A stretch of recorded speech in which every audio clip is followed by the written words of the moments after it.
Naririnig niyo yan, guys. Akala mo nasa bukid lang tayo, guys. Ayan, ang mga tunog na yan.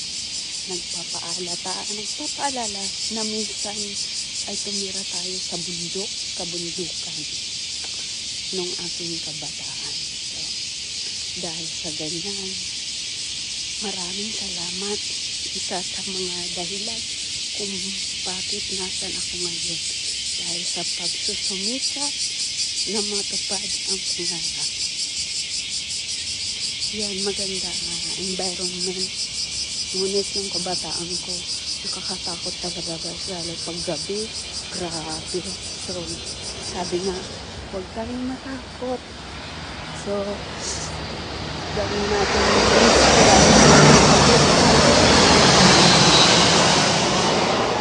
airplane. Ayan, dumating na wala tuloy ako. Ayan. Yung kagandahan. Noon, malayo. Pagsulyap pa lang sa taas, ang layo. Pero ngayon, kitang-kita. Hanggang sa natupad na makasakay ako ng airplane. Diba? Walang imposible. Kaya patuloy lang tayong mangarap. Dreams is free. That's it. God bless everyone. Happy Monday.